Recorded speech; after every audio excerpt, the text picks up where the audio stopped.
Well, let's go to Exodus chapter 32. And there are so many little mini lessons in here that are packed in here. We're going to read it. We're going to read the chapter. And I love to teach this way, just verse by verse, and see if we can get what God is teaching us, because that's what we've got to train ourselves to do as Christians who read the Bible, probably read the Bible a lot. The group that I'm looking at here on my screen, you guys probably read the Bible hours a week. And I think that's exactly where we need to be. So we need to learn to have to God teach us in a verse by verse manner, and also that we can then teach others to read the Bible that way. Unfortunately, there's a lot of our brothers and sisters that kind of use the Bible. They read until they find a verse that makes them feel good for the day, and then they kind of stop. That isn't it. I mean, hey, that is better than nothing. I'm blessed that people are in the Bible looking for verses that are a blessing. But the fact of the matter is, if we want to go deeper with the scripture, deeper with where God is doing, what God is doing, then we've got to learn how to go into the word at a greater depth. So here it is in Exodus chapter 32:1, and it says, "Now when the people saw that Moses delayed to come down from the mountain," and so Moses has been up on Mount Sinai now, and if you go back to Exodus 24, and in Exodus chapter 24, let's see the very last verse of Exodus 24:18. It says, Moses entered into the midst of the cloud and went up on the mountain, and Moses was on the mountain 40 days and 40 nights. Now, contra the Ten Commandments movie, Moses went up and down Mount Sinai 7 times. And that becomes very important. By the way, if you want to take a quick look at that, just take a look at Exodus chapter 19. And Exodus chapter 19, and I believe it's verse 3. Yes, if you are reading the Revised English Version on a computer, tablet, or phone, you go to Exodus chapter 19, verse 3, and there it's got a list of all the different times that Moses went up the mountain. So his first time up, Exodus 19:3 itself, first time down, Exodus 19:7, second time up, second time down, and it goes through all of them. When Moses went to get the Ten Commandments in Exodus 32, he's up with God. He was in his fifth time up. So that was his fifth time up when he actually came down with the Ten Commandments. So that tells us that this is very close to the end of that 40 days and 40 nights. And it says Moses delayed to come down from the mountain. Then it says the people gathered together to Aaron and said to him, and we need to read that, and this is where I'm real thankful to Bill Schlegel and his intimate knowledge of the Hebrew language and the customs. For those of you that don't know Bill, he's our Hebrew team leader, if you will. He taught Hebrew at a college in Israel for 32 years. He's just an amazing scholar. And when the word to is used in a construction like this, where there's a potential confrontation, and some of the versions will even do this, it has the idea of against. It's not like there's Aaron over there and, oh, we like him, we're going to go to him. He was Moses's brother. He was not the high priest yet. The tabernacle had not been built yet. He had not been selected as the high priest yet. He had authority as Moses's brother and Moses's assistant when Moses went into Egypt. And remember, Aaron would throw down Moses's rod and do that kind of thing. So as Moses's brother and an erstwhile assistant, Aaron had authority. So that's how the people then gathered together to Aaron. But it wasn't because he was such a friendly guy or they were in such a friendly mood. They were angry. And it's a legitimate translation here to say the people gathered together against Aaron and said to him, come, make gods that will go before us. For as for this Moses, the man who brought us up out of the land of Egypt, we don't know what's happened to him. And there was truth in that, because if you remember the promises that they'd been given, God was going to lead them into a land of milk and honey. And that's what they were expecting. They were expecting they'd come out of Egypt, They ran around and God gave them the 10 Commandments. By this time in Exodus 32, they had the 10 Commandments. That's Exodus chapter 20. Then they had a whole bunch of other commandments about how to treat slaves, how to treat one another, what to do with lost and found items. Exodus 21, 22, 23, all laws that they were to follow. In Exodus chapter 24, they agreed to follow those laws. Let's take a quick look at that because that's pretty important to understand where the people were in their brains at this point. In Exodus 24, God had spoken to Moses and given him all these words. And verse 4, it says, Moses wrote all the words of Yahweh. That's the 10 Commandments in Exodus chapter 21, 22, and 23. He rose up in the morning, built an altar at the foot of Mount Sinai, at the foot of Mount Sinai. And then it says they offered burnt offerings and sacrifices. Verse 6, Moses took half of the blood, put it in basins, half the blood he threw on the altar, and he took the book of the covenant. Well, now, wait a minute. What's the book of the covenant? That the book of the covenant is the book, or you could translate it, scroll that they had written with the 10 Commandments in Exodus 21, 22, and 23. So this is all the things that they're supposed to live by that have been revealed by God so far. And he took the book of the covenant and read it in the ears of the people. So, okay, guys, let's make sure that we all understand what we're agreeing to. And he read the book. So he reads it to them, and they said, all that Yahweh has spoken, we will do and be obedient. And then Moses took the blood and threw it on the people, which that would have gotten their attention. And he said, this is the blood of the covenant that Yahweh has made with you. And then, so they agreed that they would do all these words. Well, now we're back in Exodus chapter 32. And they've forgotten all about the commandment not to make another god and that kind of thing, and they say, make us gods that will go before us. And what's the energy behind this is that they were promised to go into the promised land, and all of a sudden here they've been for over a month sitting at the bottom of the mountain, and they don't know why. And we've got to remember that when we read the Bible, we need to read it. We need to be able to put ourselves in the time space where these people were. In today's world, in the New Covenant, God is friendly and he's loving and he does all kinds of good things. All you've got to do is read the Hebrew text of the Old Testament. God smites people. He comes down with fire. Poor Uzzah just touches the ark and he dies. The gods were considered dangerous in that time period, and Moses just up the mountain he went, right into the cloud of God. And they're thinking, okay, well, he's going to talk to God for a couple minutes and come back down. Now it's been in fact, it'd been over a month by this time, and he hadn't come back down. So they say, they come against Aaron, and they say, and of course, there's also evil people in the crowd. And they say, come, make us gods that will go before us. Will go before us where? Will go before us into the promised land. That's where they wanted to go. For as for this Moses, the man who brought us up out of the land of Egypt, we don't know what's happened to him.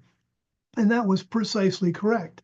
They didn't really know what had happened to him. He had delayed. So we go to verse 2. Now, Aaron here shows up as a really weak character, and by the end of the record, he's very guilt-ridden. And so what Aaron does next is unclear. He said to them, break off the golden rings that are in the ears of your wives, of your sons, and of your daughters, and bring them to me. There is some scholarly consensus, and I think they're probably right, that Aaron was trying, he believed that maybe if I can stall a little longer, Moses will come back. And especially probably you ladies know how important your jewelry can be to you. Guys have jewelry too that's important to them. And if they've got gold rings in their ears. Those gold rings are probably pretty important. Now we know that in the camp of Israel there was a fair amount of gold, because these gold rings never went into the building of the tabernacle, and yet there was a lot of gold in the tabernacle. These gold rings ended up as a golden calf, which ended up being ground into powder and thrown on the water, and the Israelites drank it. So all this gold disappeared. So what that tells you is there's a fair amount of gold in the camp of Israel. So why in the world would Aaron say, break off the gold rings that are in your ears? And the scholastic consensus is rather much that Aaron thought the people would be going, let's rethink this. We're not sure we want to give up our gold rings. We're not sure we want to give up our gold earrings. Maybe we don't mind waiting a few more days. Something along that line. So that's probably what's going on here. Again, it's not described, so we don't really know.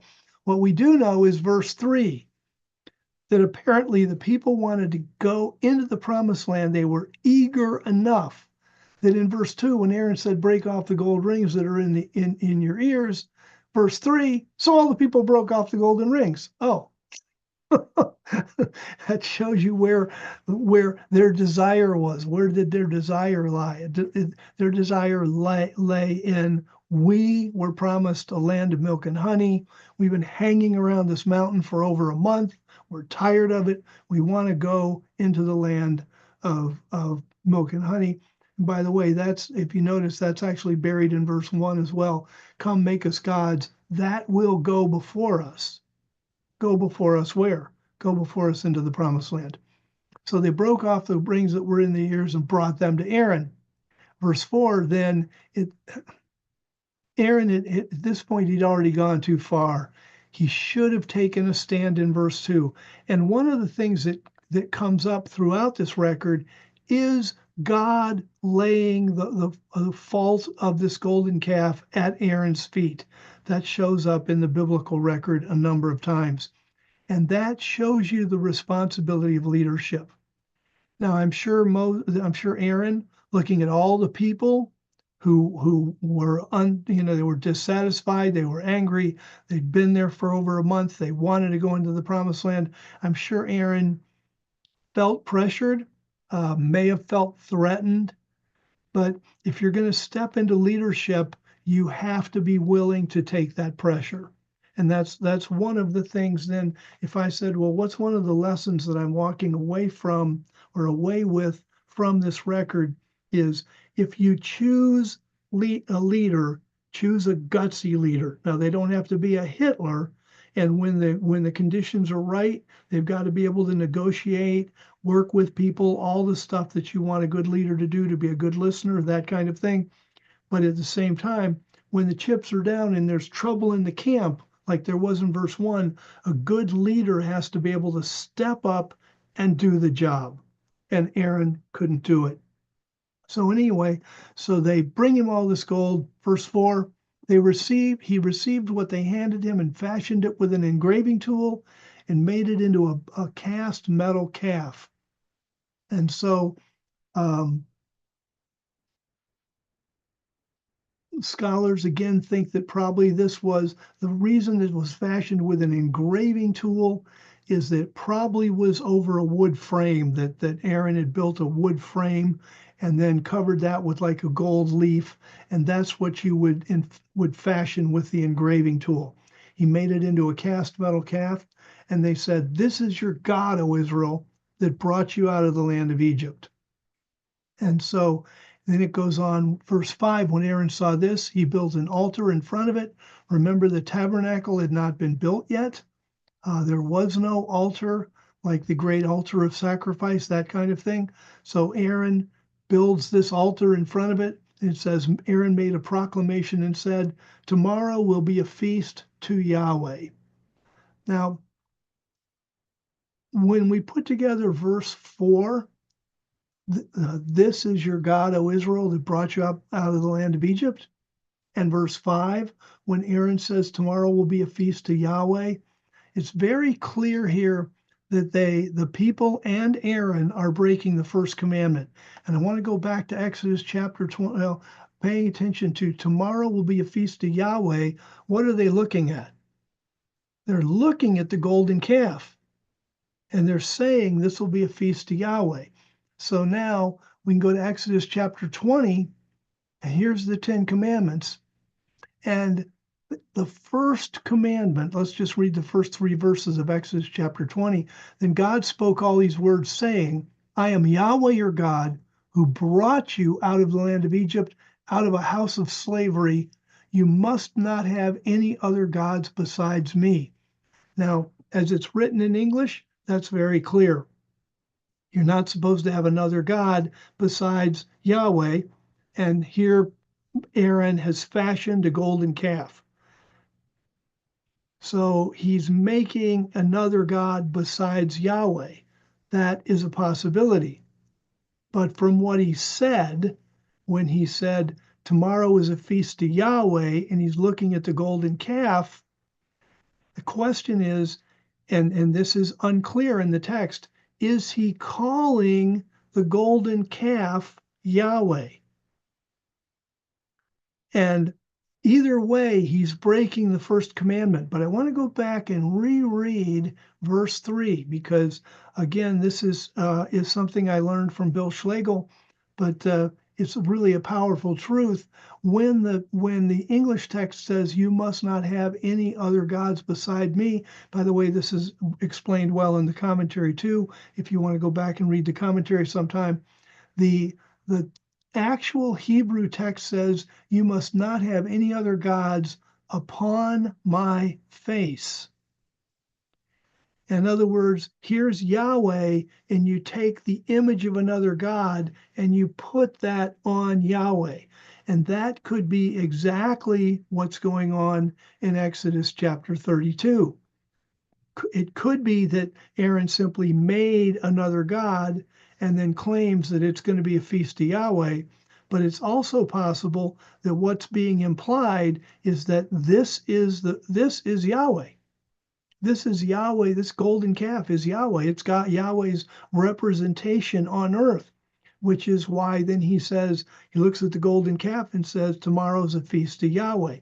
If so, what he's doing is he's putting this calf face on Yahweh, which is again precisely buried in this first and great commandment, you must not have any other gods upon my face.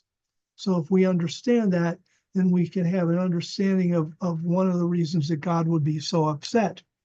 Any way you cut it, Aaron is breaking the first and great commandment, something that he knew better than to do. Verse 6 says, they rose up early on the next day and offered burnt offerings and brought peace offerings, and the people sat down to eat and drink and rose up to play. Let's unpack that a bit. First of all, verse 6, they rose up early on the next day. Now, this is communicating excitement. It's telling you that the people are excited about this feast.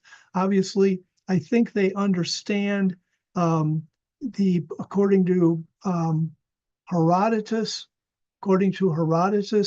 the Greek historian, the Egyptians, when they would worship a bull calf, that they would have an orgy combined with it. And so here you've got the people are going to offer sacrifices. So there's going to be fresh meat. There's going to be sexual play. So the people get up early because they're excited about that. One of the reasons we know that verse 6, when it says they rose up early, is communicating excitement, is if you go to Exodus chapter 16, if you want to take a quick look at Exodus chapter 16, this is about manna. And in Exodus 16, the manna occurs, and then buried in this, it says that let's see, if you look at verse 21, they gathered the manna in the morning after morning, each as much as he needed to eat. And when the sun grew hot, it melted. So basically, you had a very short window. If you've ever been in the Sinai or regions like that, the sun comes up, it gets hot really fast. So basically, if you want to eat that day, you got up early in the morning to get to the manna, because if you didn't, it was gone. So the people were getting up early anyway. And when we know that, then when we read in verse 6, Exodus 32:6, as they rose up early on the next day, then we get, well, this was communicating excitement, because otherwise it's just another normal day of getting up early. So they rose up early the next day, offered burnt offerings, brought peace offerings, and these would have to come from their cultural understanding. The laws of sacrifice in Leviticus and Exodus and Numbers had not been written yet, had not occurred yet. The tabernacle had not been built yet. And so as a result, what this is telling you is that, if you remember, Abraham offered burnt offerings, Isaac did, Jacob did. So there was a cultural understanding of burnt offerings, peace offerings, that kind of thing. And apparently the rules for eating the meat were considerably different than God had gave later in Leviticus. So basically, they brought these offerings. The people sat down to eat and drink. That's eating the meat of their sacrifices. And then they rose up for play, which is pretty well documented that that's sexual play. Again, sexual purity is covered in Exodus, in the Ten Commandments, and in Exodus 21, 22, and 23. And the people still had blood on them from the covenant agreement that they'd made, that they would keep those commandments of God. And here they just blow them off. And I think that this is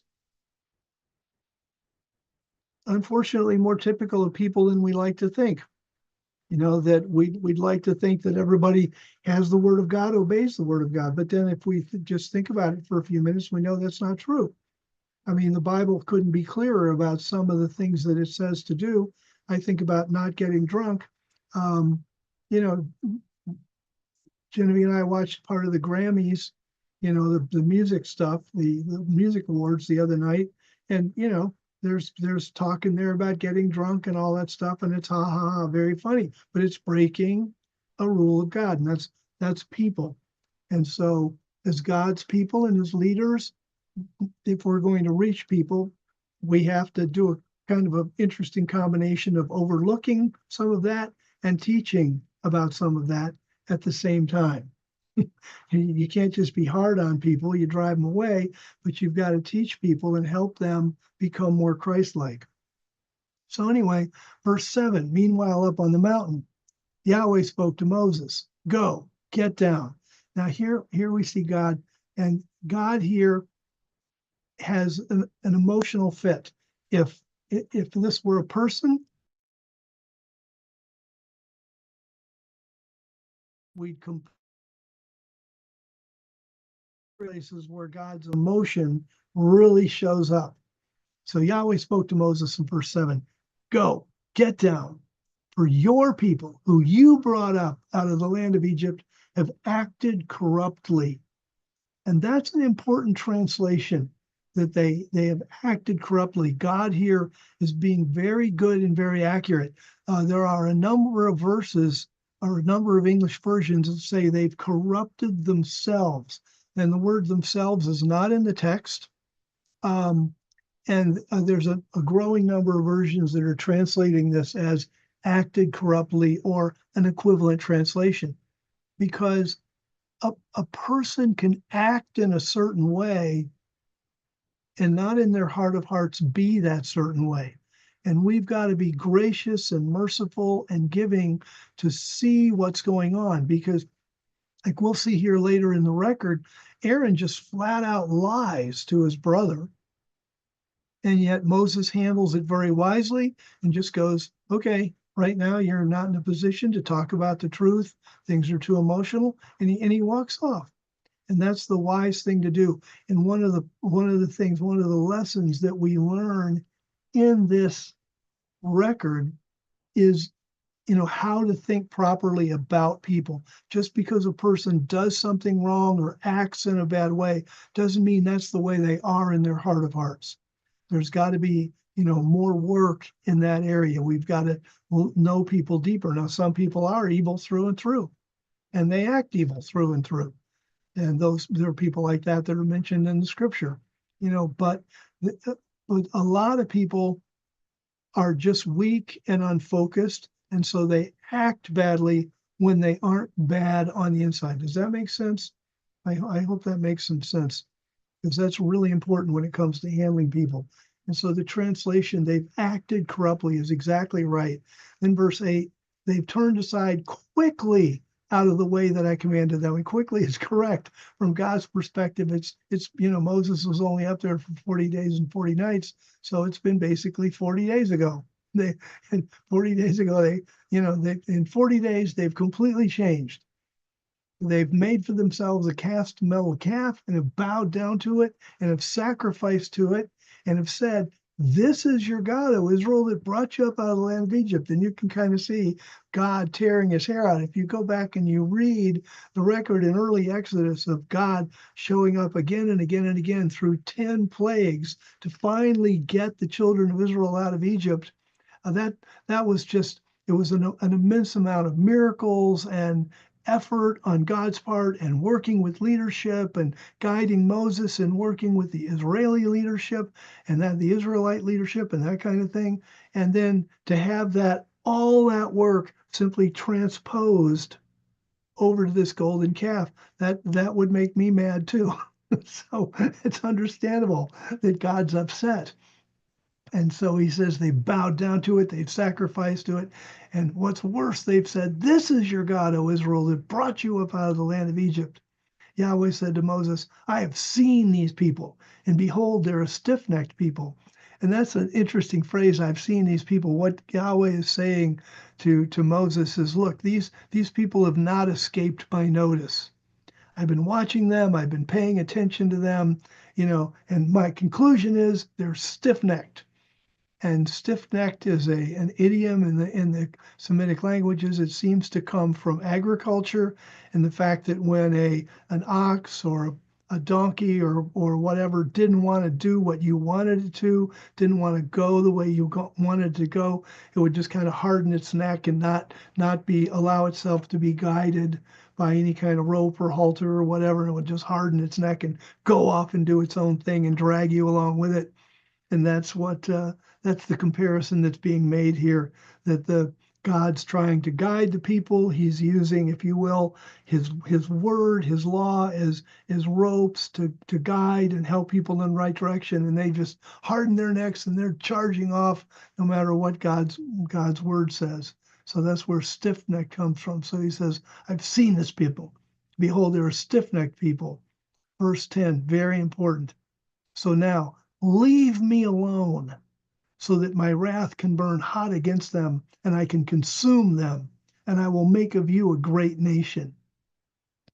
And leave me alone is, of course, God didn't want to destroy Israel. He had made a whole bunch of promises, and the Messiah was going to come through Israel. So when God says to Moses, "Leave me alone so that my wrath can burn," that's basically code for saying, "Don't leave me alone." And this becomes important. Wow, actually, now that I think about it, I had a discussion with a guy today about prayer and the importance of prayer. And this is a great example of the importance of prayer, that after Moses intercedes for the people of Israel, God changes his mind.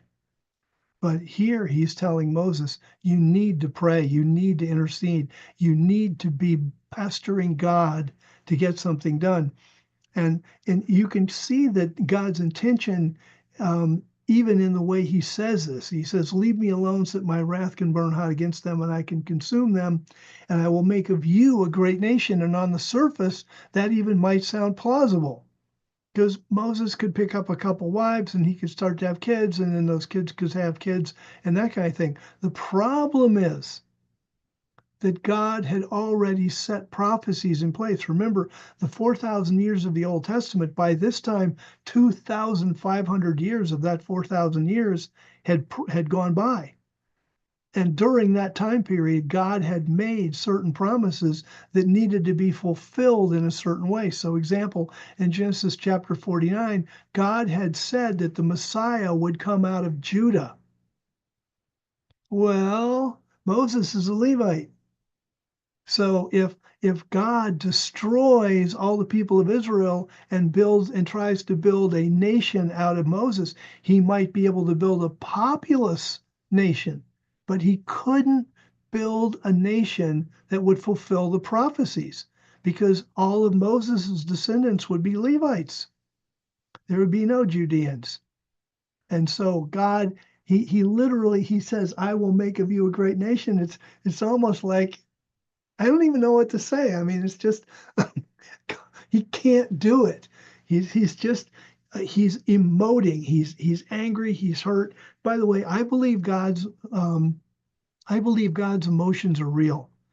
And I know, I've read a lot of commentaries today that said all these emotions, they're all anthropomorphisms. God isn't mad and that kind of thing. And I disagree with that. I think God created us in his image. We have emotions and God has emotions. I think God is very disappointed with us if we don't step up to the plate and do what he's assigned us to do, because he needs each and every one of us. Each and every one of us are unique. Each and every one of us have a unique ministry and a unique way to contribute to what God is trying to do. And I think God does get disappointed. So the fact of the matter is that God here is angry and he's emoting and he says, leave me alone and I'm going to make of you a great nation, even though in actuality, he can't do it. And verse 11, following the Hebrew text very, very closely, Moses soothed the face of Yahweh. And you've seen angry people in the way their faces look. And the Hebrew text is very literal, that Moses soothed the face of Yahweh.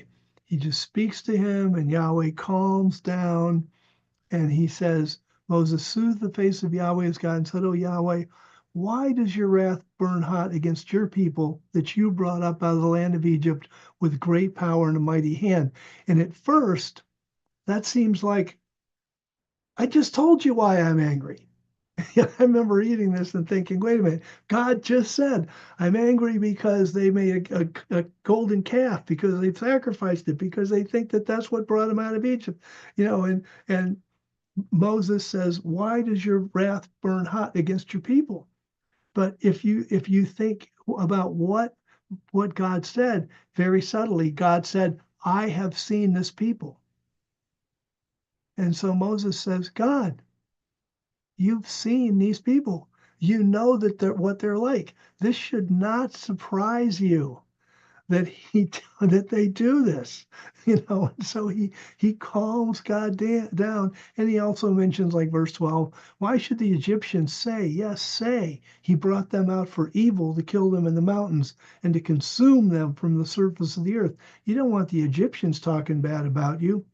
Turn from your fierce wrath, and I love this. Turn from your fierce wrath, and change your mind about this evil against your people. And by the way, people don't believe that God can change his mind, but that's really important.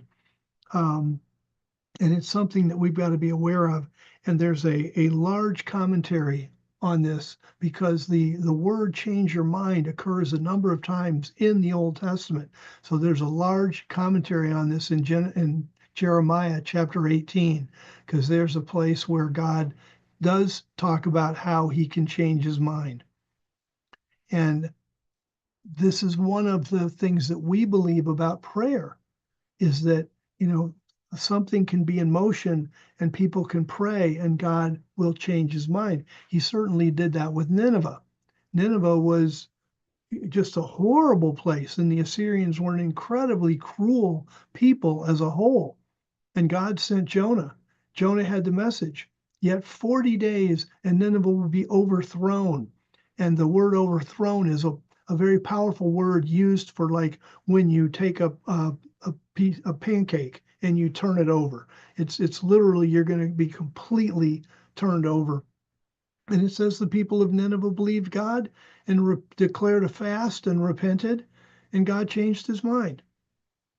And then Jonah was mad about that. But the point is that you and I can, by our prayer, change the course of history. Here, Moses implores God, turn from your wrath and change your mind about this evil against your people. And then he goes on to say, verse 13, remember Abraham, Isaac, and Israel, your servants, to whom you swore by your own self and said to them, I will multiply your seeds as the star of heaven, and to this land that I've spoken of, I will give to your seed, and they will inherit it forever. Verse 14, so Yahweh changed his mind because of that intercession. And that's not just a one-time event in history. We, as we pray, and particularly as we pray collectively, we can influence the way events play out on earth. And I think that's huge. And I would say that um, I'm thankful for all the teaching that's done on prayer.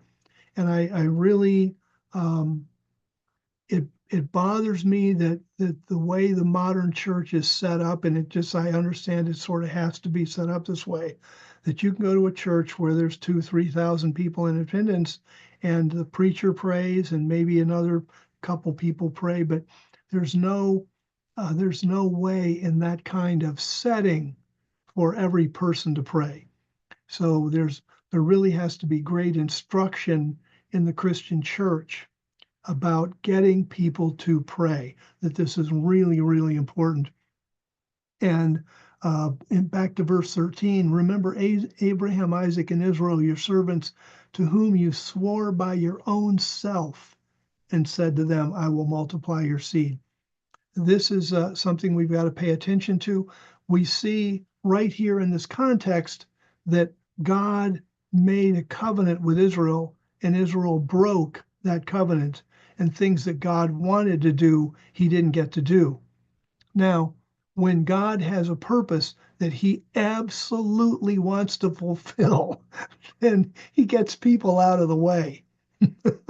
And just it's like, if I get people involved in this, they'll mess it up. So I'm doing it myself. And we see one of those when God promised Abraham the land. If you remember, he put Abraham to sleep. And when Abraham was asleep, there was a smoking fire pot and a flaming torch, two representatives that went and made the covenant that gave Abraham and Israel the land. So God just got the people out of the way, put Abraham to sleep, made the covenant himself. And that's the same thing here when he says, you swore by your own self. If you want to see that, let's go to Genesis chapter 26. And in Genesis chapter 26, this is, I'm sorry, I said 26, I meant 22. Genesis chapter 22. And in Genesis chapter 22, this is where Abraham and offers Isaac. And let's see, in verse 16, verse 15, the angel of Yahweh called to Abraham a second time out of heaven, verse 16, and said, I have sworn by myself, says Yahweh, because you've done this thing and have not withheld your son, your only son, that I will bless, yes, bless you, and will make your seed many, yes, many, like the stars of heaven and like the sand that's on the seashore, and your seed will possess the gate of his enemies. By your seed, all the nations of the earth will be blessed because you have obeyed my voice. So here is part of the purposes of God to multiply the believers and the people of Israel, and to make sure that people didn't get involved and screw it up. It says, I have sworn by myself. And that's what Moses brought up to God here in Exodus chapter 32, that he said, I have sworn by myself. And so then, let's see, where, okay. So Yahweh, verse 14, there it is. So Yahweh changed his mind about the evil that he said he would do. Verse 15, Moses turned and went down the mountain with the 2 tablets of the testimony in his hand, tablets that were written on both their sides, on one side and on the other they were written. The tablets were made by God, and the writing was God's writing engraved on the tablets. Now it talks about Moses having the tablets in his hand. I know the statues have Moses with these 2 huge stone tablets, but there's absolutely no indication about the size of the tablets, and you can write an awful lot on a tablet. Like at one of the museums in Chicago, I picked up, this is a museum quality replica of a cuneiform tablet from the excavation at Nippur. This is a tablet depicting an agricultural transaction where people are transferring land and that kind of stuff. Of course, I don't read cuneiform, so I have to take the curator's description for that. But you can see there's, you can probably see it. There's cuneiform writing on that side, and there's cuneiform writing on that side. And you can, if he had 2 tablets, they wouldn't have to be much bigger than this to write out the 10 commandments. Now, they could have been somewhat bigger than this, sure. But this idea that these are great, huge stone tablets that Moses had, that's not what the situation was. So, verse 17, when Joshua heard the sound of the people as they shouted, because there's a big party at the bottom of the hill, he said to Moses, there's the sound of war in the camp. And that's, you can imagine, that's exactly what Joshua would have thought, because, there was no reason for him to believe that the people would have been having a great party with a golden calf and sacrifices. Verse 18, Moses said, it's not the sound of victory, nor is it the sound of defeat, but it's the sound of singing that I hear. Verse 19, and when he drew near the camp, he saw the calf and the dancing, and Moses' anger burned, and he threw the tablets out of his hand and broke them at the foot of the mountain. And I thought that was interesting because Moses had just spent that time calming God down about the golden calf. But when he sees the golden calf, then he's mad too and breaks God's tablets. And it's like, it's easy to calm somebody else down. You got to control your own emotions. And Moses, of course, he didn't quite get that. Verse 20, he took the calf they had made, burned it in the fire, ground it to powder, scattered it on the surface of the water, and made the children of Israel drink it. And Moses said to Aaron, and this is a very honest question. Moses said to Aaron, who was in charge, what did these people do to you that you brought on them such a great sin? I mean, we're talking, like I say, it was less from the time that they made the covenant to the time that Aaron broke the covenant was only and maybe because he had to start making that calf before Moses came down. Moses came down at the end of 40 days. So it was less than 40 days. It may have been 30 days, 35 days, but just around a month, maybe just a little bit more.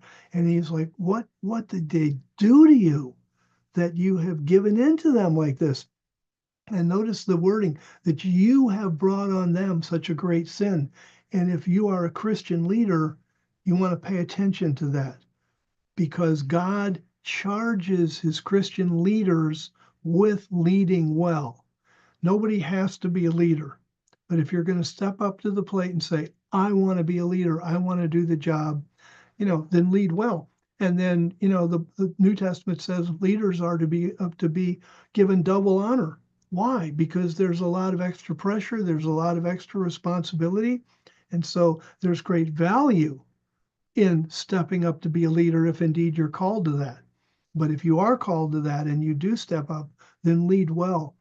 And so he said, you, Aaron, have brought on the people such a great sin. What did they do to you? Did they threaten you or what? Aaron dodges the question, verse 22, and shifts the blame.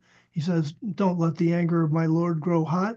You yourself know the people that they're set on evil. That wasn't the question. Aaron was the leader. Yeah, even if the people's heart was set on evil, your responsibility is to control them. Your responsibility is to mitigate that and deal with that. But Aaron just completely dodges the question. And then he goes on, he says, they said to me, make us a God who will go before us. For as for this Moses, the man who brought us up out of the land of Egypt, we don't know what's happened to him. So I said to them, whoever has any gold, let them break it off. So they gave it to me. I threw it into the fire, and out came this calf, which is, you got to be kidding me. Does anybody actually believe that? I threw the gold in the fire, and this calf walked out. This is a lie. Obviously, in other words, Aaron's pinned here. He's failed as a leader. He knows he's failed. He's feeling the guilt. The situation is immediate. It's occurring around him. And so I love what happens next. Verse 25, when Moses saw that the people had broken loose, and then Moses goes and says, who's on the Lord's side? In other words, the conversation and the interaction between Moses and Aaron just stopped with that big lie, because Moses realized the conversation wasn't going anywhere. There was no redemption occurring. Aaron was overcome with guilt.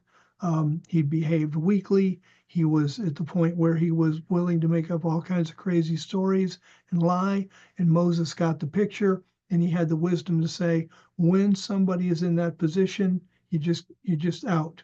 You back off, you get out. And that's something that you and I as mature Christians have to become very sensitive to, is when is a conversation non-productive? And a lot of times, particularly married couples really hurt each other because they start disagreeing on something, and then things start to escalate, and they start getting louder, and then there's names being called, and you guys have all heard of the fight or flight response. And when you and I are thinking, when we're calm and when we're thinking out of the frontal cortex of our brain.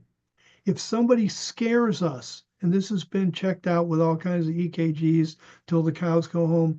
If somebody scares us, if we're frightened, if we're afraid of something, then what happens is the activity of the brain migrates from the frontal cortex down into the limbic brain. Now, the limbic brain has one and only one function, and that is to keep you alive. That's its function. And you will say whatever, you will scream, holler, throw things, make stupid arguments, whatever it is. I venture to say this stupid thing about the calf probably came out of Aaron's limbic brain just to try to save his butt, that kind of thing.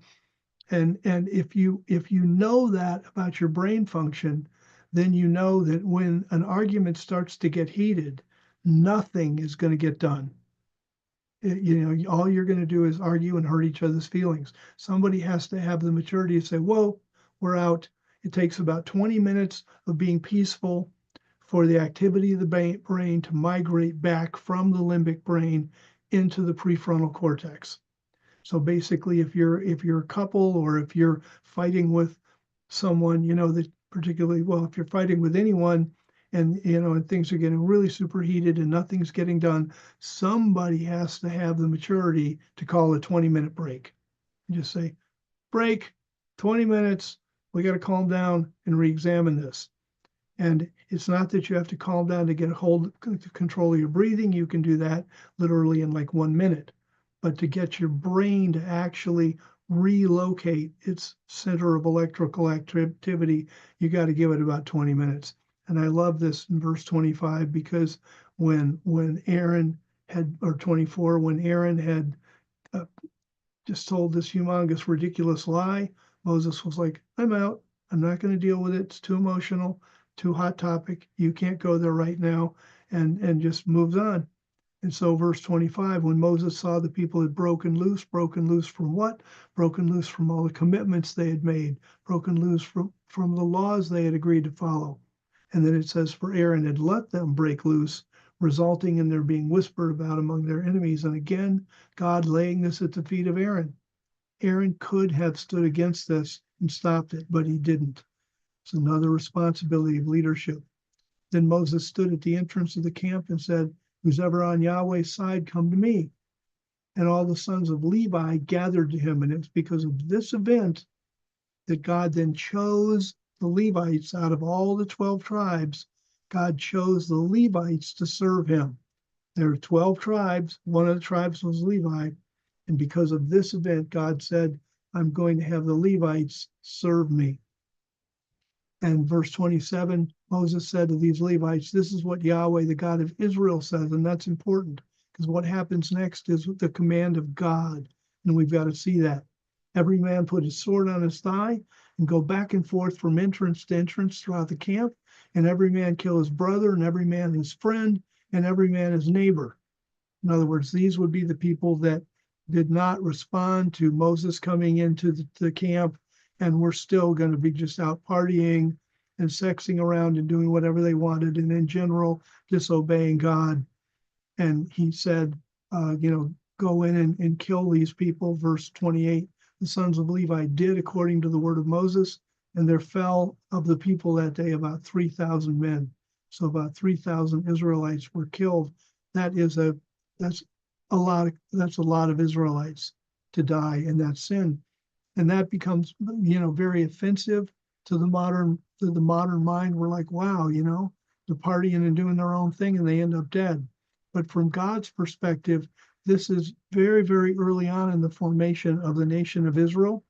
It was still just a confederacy of tribes. And if we just allow this kind of defiance against God in the middle of the camp, then basically what's going to happen is Israel is going to explode as God's program and God's plan, plus a whole bunch of people aren't going to come to God, aren't going to get saved, aren't going to have everlasting life. So that was what God had said to do, and they did it. Verse 29, Moses said, today you Levites have been dedicated to Yahweh, for every man was against his son and against his brother, and God, Yahweh has bestowed on you a blessing this day. And then it starts in verse 30. Moses says, you've sinned a great sin. I'm going to go up to Yahweh. Perhaps I will make atonement for your sin. Verse 31. So Moses returned to Yahweh and said, oh, this people have sinned a great sin. By the way, I ought to say this about great sin.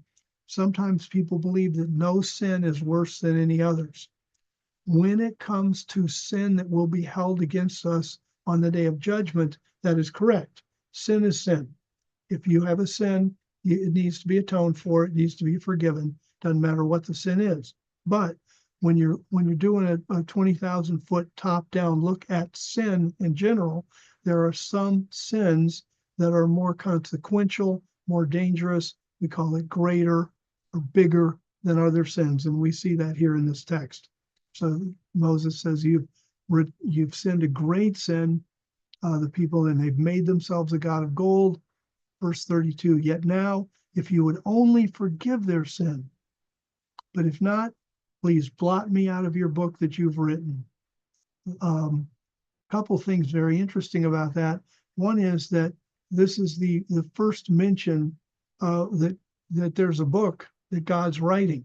Now we know there's other verses that mention this, like Malachi chapter 3, verse 16. If I remember correctly, mentions the book that God has written.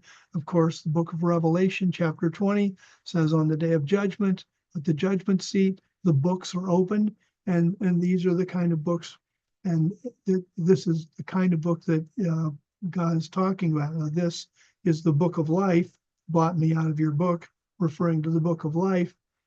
And how did Moses know about this? It had to be revelation that God had given earlier on that was passed down, and now through the word of God is passed down to us. That there are books that include the book of life, and people are written in that book. Verse 33, Yahweh said to Moses very honestly, whoever has sinned against me, him will I blot out of my book. We don't get to determine who's going to be in it and who's not going to be in it. Verse 34, now go, lead the people to the place I spoke to you about, meaning the promised land. Behold, my angel will go before you. Nevertheless, in the day when I visit, I will visit their sin against them. And that is something that we need to be aware of. If people are sinners and they're unrepentant, there is coming a day of judgment, and that's serious. And that's one of the things that we need to talk to people about very seriously, and help get them to where their sin is forgiven and they'll be totally blessed. on the day of judgment. Verse 35, and Yahweh struck the people with a plague because they made a calf, the one that Aaron made. This, I believe, is the idiom of permission, that Yahweh didn't actually cause the plague. I think the devil did. But the fact that the people had turned against God into idolatry, he wasn't able to protect them. So this is Exodus 32 with lots of little things that we can learn about leadership, lots of lessons that we can learn about God. And again, boy, for me, I think one of the great is mind. And that's to me just a gigantic thing. So God bless you. Thank you so much. And I'm going to